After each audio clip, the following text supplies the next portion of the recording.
Hey guys, welcome back. कैसे हो आप सब लोग।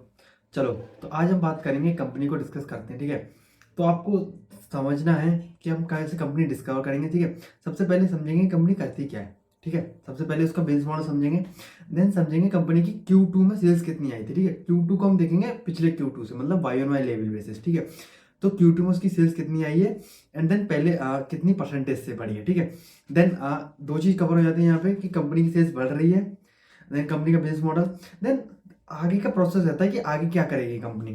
ठीक है, एंड देन सबसे लास्ट होता है वैल्यूएशन, कि वैल्यूएशन कैसी है। और कंपनी की वैल्यूएशन, अगर सेल्स ग्रोथ आगे अच्छी आती रहेगी तो वैल्यूएशन उतनी मैटर नहीं करती है। अगर कंपनी की आगे सेल्स नहीं आएगी तो वैल्यूएशन मैटर करती है वहां पे। ठीक है, तो देखते हैं, समझते हैं इस कंपनी को, समझो अच्छी तरह से। ठीक है, यहाँ पे हम बात करेंगे क्यूपिड एलटीडी की। ठीक है, तो क्यूपिड एलटीडी के साथ क्या है, मैं इसका बिजनेस मॉडल कवर कर रहा हूँ यहाँ पे, एंड देन इसकी सेल्स के बारे में बात करेंगे, क्योंकि इसके बारे में बहुत ज़्यादा चर्चा हुई है और कंपनी बहुत ज़्यादा रनअप दिखा रही है। ठीक है, चलो, तो क्यूपिड के बारे में बात करते हैं। They are making, one second, सबसे पहले ये लोग मैन्युफैक्चर एंड सप्लाई करते हैं female condoms and then male condoms and then water lubricants. ठीक है, तो ये लोग एक्सपोर्ट्स करते हैं एंड देन रिटेलर्स पे भी है। ठीक है, इंडिया में भी।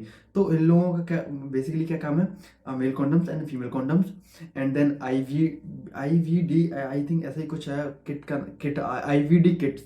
ठीक है, वो बनाते हैं, हाई मार्जिन ग्रोथ है उसमें।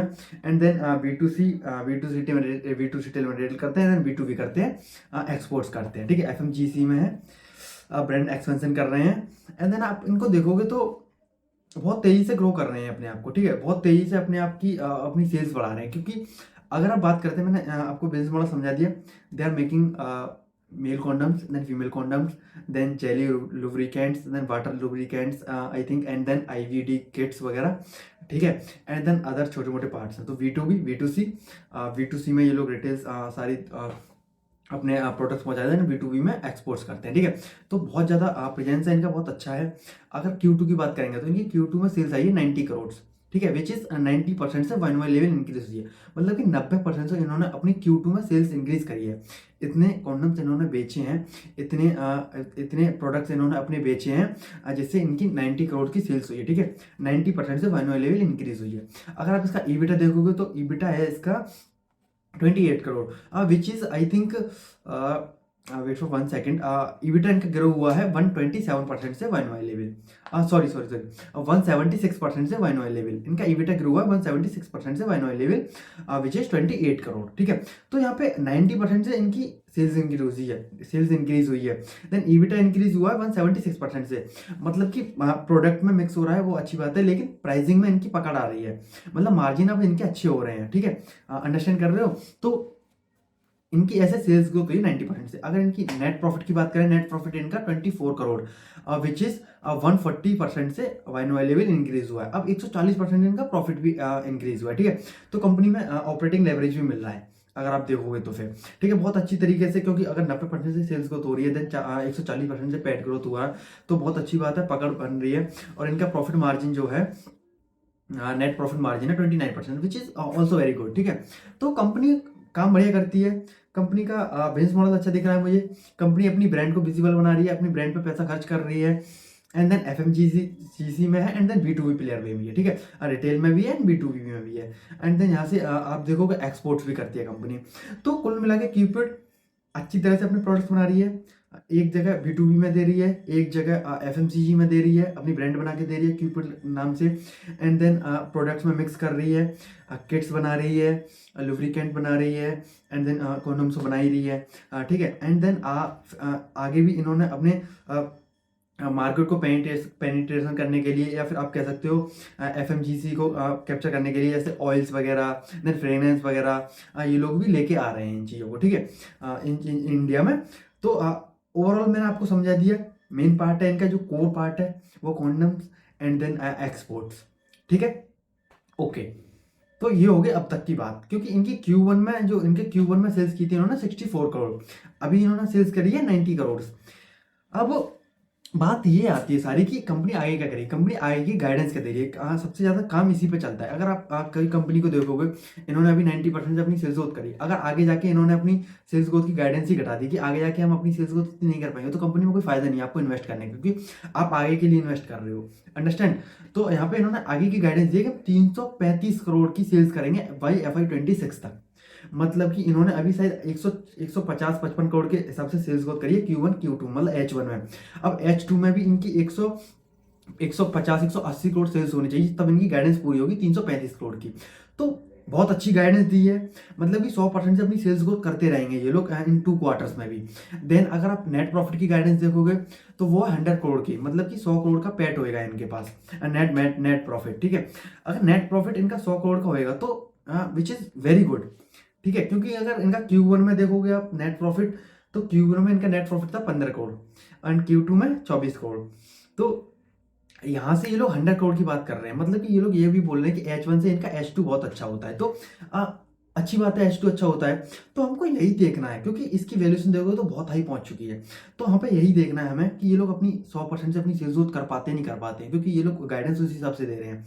देन 100% अपनी सेल्स ग्रोथ करते हैं, देन अपने जो पैट बोल रहे हैं, पैट उस हिसाब से अपना ग्रो करते नहीं करते। अगर पैट इनका 100 करोड़ आता है, ठीक है, तो अगर आप इनकी वैल्यूएशन निकालोगे, फॉरवर्ड वैल्यूएशन, क्योंकि वैल्यूएशन आज की वैल्यूएशन निकालो कोई फायदा नहीं, क्योंकि आप आगे के लिए इन्वेस्ट कर रहे हो। ठीक है, तो वैल्यूएशन हमेशा फॉरवर्ड वैल्यूएशन निकाला करो। जैसे कि अगर 100 करोड़ का प्रॉफिट बता रहे हैं ये लोग, ठीक है, कि हम 100 करोड़ का प्रॉफिट करेंगे भाई FY26 तक, मतलब FY26 तक, तो आप उसको डिवाइड करो अभी के मार्केट कैप से। आई थिंक कितना मार्केट कैप है इनका, आई थिंक 11,800 करोड़ ऐसा कुछ। ठीक है, तो अगर आप डिवाइड करोगे 100 करोड़ से 11,000, तो भी 100, 105 का पी निकल के आ रहा है। ठीक है, तो विच इज गुड, अगर 100% अपनी सेल्स ग्रोथ कर रहे हैं ये लोग। ठीक है, आपको यहाँ पे सिर्फ ये है कि आपको 24 घंटे, मतलब कि अगर आप इसमें इन्वेस्ट करते हो, आप इसमें इंटरेस्टेड हो, अगर आपके पास है, तो आपको हमेशा अपने कान नाक आंख सब कुछ खोल के रखना है। मतलब कि आपको चौकन्ना रहना, आपको ट्रैक करनी कंपनी। Q3 में आके देखना है कि हाँ भाई, इन्होंने अपनी 100% से अपनी सेल्स ग्रोथ करी, या फिर 80-90-100 करोड़ की सेल्स करी, इन्होंने अपना नेट प्रॉफिट बहुत अच्छे से बढ़ाया। कंपनी जो बोल रही है वो करती रहती है। आगे की गाइडेंस, इनकी कैपेसिटी की गाइडेंस भी यही है कि ये लोग अपनी कैपेसिटी 2.5 गुना कर रहे हैं। ठीक है, जैसे कि अगर ये एक कॉन्डम सुनाते थे आज के दिन पर, एक दिन पर, तो वहाँ पे 2.5 गुना, ढाई कॉन्डम सुनाएंगे, मतलब कि इन्होंने 2.5 गुना अपनी कैपेसिटी कर दी है। ठीक है, तो बहुत अच्छे से ग्रो कर रहे हैं, बहुत अच्छे से प्रोडक्ट मिक्स कर रहे हैं, बहुत अच्छे से अपनी कंपनी की ब्रांड विजिबिलिटी बढ़ा रहे हैं, एंड उस पर काम कर रहे हैं। ठीक है, तो ये लोग यही बोल रहे हैं कि आगे की इन्होंने गाइडेंस बहुत अच्छी दी है गाइस। तो आपको बस यही है, प्रोडक्ट पे भरोसा है, इसकी सेल्स करती जा रही है, तो आपको यही है कि इसके सेल्स पे ध्यान देना है। जो अगर इन्होंने, ये लोग बोल रहे हैं, ये जो कंप्लीट करते हैं तो कंपनी बहुत अच्छा करेगी आगे जाके भी। तो बस यही है, यहाँ पे कोई रिकमेंडेशन नहीं है। ठीक है guys? यहाँ पे यही है, आग से खेलना है। 100% का इंजन है, वैल्यूएशन भी उसी हिसाब की हो चुकी है।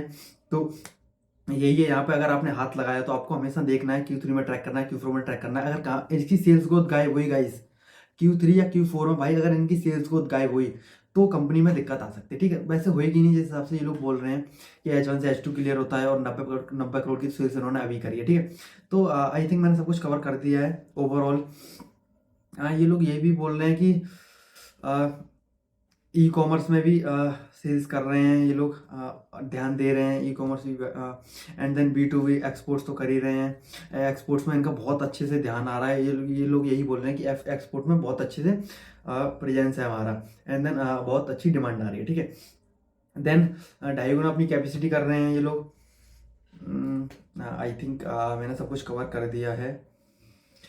The ongoing capacity expansion 2.5x the current capacity will be enable the company post commissioning of the new plant in FY26 to produce 2.5 condoms for every 1 condom produced today। मैंने आपको जो बताया था वही है। ठीक है, तो ठीक है गाइस, आई थिंक मैंने सब कुछ कवर कर दिया है। इनके FY26 की गाइडेंस है 335 करोड़ की सेल्स करेंगे, एंड देन 100 करोड़ का आप नेट प्रॉफिट। ठीक है, ओके गाइस, आई थिंक मैंने ओवरऑल सब कुछ कवर कर दिया है। ठीक है, और कोई भी हो तो ये लोग अपने प्रोडक्ट मिक्स करते जा रहे हैं, वही तेल साबुन शैम्पू वगैरह। ओके गाइस, चलो ठीक है।